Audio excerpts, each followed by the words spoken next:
প্রিয় দর্শক সকলকে আমন্ত্রণ জানাচ্ছি কে স্পোর্টস খবরের কাগজের সাথে রয়েছি আমি কাজী মোহাম্মদ আরাফাত। সৌদি আরবের আল নাসরের ক্লাবের সঙ্গে ক্রিস্টিয়ানো রোনালদোর চুক্তি আরো এক মৌসুম বাড়ানো হয়েছে। স্প্যানিশ সংবাদ মাধ্যম মার্কা জানিয়েছেন, সৌদি আরবের ক্লাবটির পক্ষ থেকে দেওয়া অবিশ্বাস্য প্রস্তাব ফিরিয়ে দিতে পারেননি পর্তুগিজ মহাতারকা রোনালদো। তবে এই চুক্তিকে বর্ণনা করা হচ্ছে শতাব্দীর সেরা চুক্তি হিসাবে। বিস্তারিত রিপোর্টে। আল নাসের ক্লাবে রোনালদো শুধু বিশাল অর্থই পাবেন না, বরং আল নাসের ক্লাবটির মালিকানাধীন ৫% তিনি পাবেন। একসময় ম্যানচেস্টার ইউনাইটেড, রিয়াল মাদ্রিদ ও জুভেন্টাসের মতো ক্লাবের হয়ে খেলা হয়েছিল এই মহাতারকার। আল নাসের ক্লাবটির মালিকদের তাদের প্রতি নিবেদন রেখে এই সিদ্ধান্ত নেওয়া হয়েছে। চুক্তির আওতায় রোনালদোকে এক মৌসুমে 18 কোটি 30 লাখ ইউরো বা বাংলাদেশি মুদ্রায় প্রায় 2295 কোটি টাকা দেওয়া হবে। অর্থের হিসাবে প্রতি মাসে প্রায় 191 কোটি টাকা, সপ্তাহে প্রায় 44 কোটি টাকা, দিনে প্রায় 6 কোটি 30 লক্ষ টাকা, ঘন্টায় প্রায় 26 লক্ষ টাকা এবং মিনিটে প্রায় 43,000 টাকা পাবেন এবং সেকেন্ডে আয় করবেন 716 টাকা। এছাড়া রোনালদো আল নাসেরকে একটি বিশেষ শর্ত দিয়েছেন। তিনি ক্লাবের শক্তি বাড়ানোর জন্য নির্দিষ্ট কিছু খেলোয়াড়কে দলে ভুক্ত করতে বলেছেন। এর মধ্যে ব্রাজিলিয়ান মিডফিল্ডার ক্যাসিমেরোর নামও উল্লেখ করেছেন। ক্যাসিমেরো বর্তমানে ম্যানচেস্টার ইউনাইটেডে খেলছেন। যদি ক্যাসিমেরো আল নাসেরে যোগদান করেন তবে তিনি রোনালদোর সঙ্গে তৃতীয়বার একই ক্লাবে খেলবেন। ইউনাইটেডের সঙ্গে খেলা হলেও রিয়াল মাদ্রিদের হয়ে তারা 4টি চ্যাম্পিয়ন লিগে জয় করেছেন। রোনালদো 2022 সালের বিশ্বকাপের পর সৌদি আরবে যোগ দেন আল নাসের ক্লাবে। বাণিজ্য ও পৃষ্ঠপোষকতার চুক্তির পাশাপাশি বেতন ভাতা মিলিয়ে তার সৌদি আরবে যাওয়ার সময়টা 20 কোটি ইউরো ছিল। Bangladesh premier league BPL 2025 Chittagong পর্বে রংপুর রাইডার্সের জার্সিতে খেলা দেখা যেতে পারে জাতীয় দলের অলরাউন্ডার ক্রিকেটার সৌম্য সরকারকে। রংপুর রাইডার্সের প্রকাশিত একটি ভিডিওতে সৌম্য সরকারের খেলায় ফেরার খবরটি নিশ্চিত হয়েছে। ইনজুরি থেকে সেরে উঠে চট্টগ্রাম পর্বে অংশ নিতে প্রস্তুত এই তারকা। বিস্তারিত রিপোর্টে।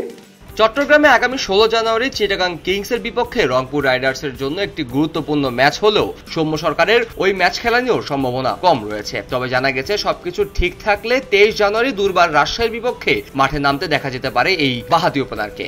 গত বছর নভেম্বর-ডিসেম্বর ওয়েস্ট ইন্ডিজ সফরে সিরিজের দ্বিতীয় টি-20 ম্যাচে ইনজুরিতে পড়েন সৌম্য সরকার। ওই ম্যাচের এক পর্যায়ে তানজিম হাসান সাকিবের অফ স্ট্যাম্পের বাইরে বাড়তি লাফানো বল র্যাবমেন্ট পাউলের ক্যাচ ধরার সময় বলের গতি বুঝতে না পারায় আঙুলের চোট পান সৌম্য সরকার। সৌম্য সরকার বলটি ধরতে না পারলেও আঙুলের গুরুতর আঘাত পেয়ে ব্যথায় কাতরাতে ফিজিওর সঙ্গে মাঠ ছাড়েন। পরে এক্স রে রিপোর্ট করে জানা যায় তার আঙুলে ফাটল ধরেছে এবং অন্তত 4 সপ্তাহের জন্য তাকে মাঠের বাইরে থাকতে হবে। এছাড়াও তার আঙুলের 5টি সেলাই দিতে হয়।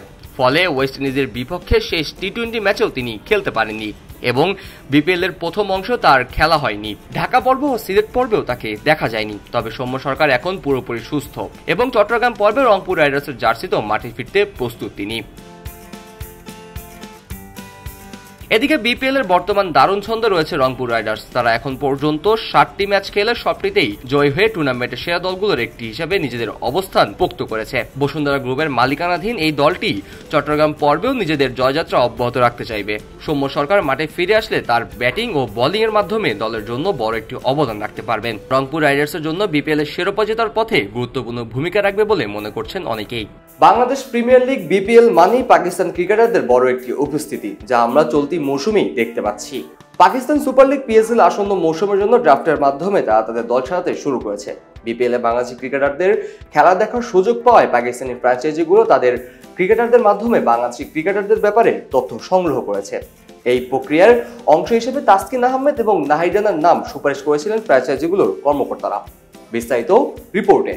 নাহিদ রানা পিএসএল এর অবশেষে পেশোয়ার জালমির দলে জায়গা পেয়েছেন।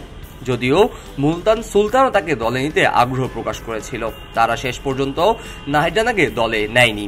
তবে বিপিএল এ রংপুর রাইডার্সের হয়ে দুর্দান্ত পারফরমেন্সের পর নাহিদ রানা পেশোয়ার জালমির হয়ে খেলতে যাচ্ছেন। পেশোয়ার জালমির দলের অধিনায়ক হিসেবে আছেন বাবর আজম, সাথে আছেন Saim Ayub, Tom Kohler, Cadmore, Haris Rauf, Corbin Bosch, Mehraj Mumtaz, Sufiyan Muqeem, Alzarri Joseph এবং নাজিমুল্লাহ জাদরান সহ অন্যান্য তারকারা।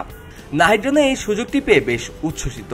তিনি বলেন, এটি আমার জীবনের প্রথম বিদেশি ফ্র্যাঞ্চাইজি লিগের সুযোগ। আমি এটিকে বড় সুযোগ হিসাবে দেখছি।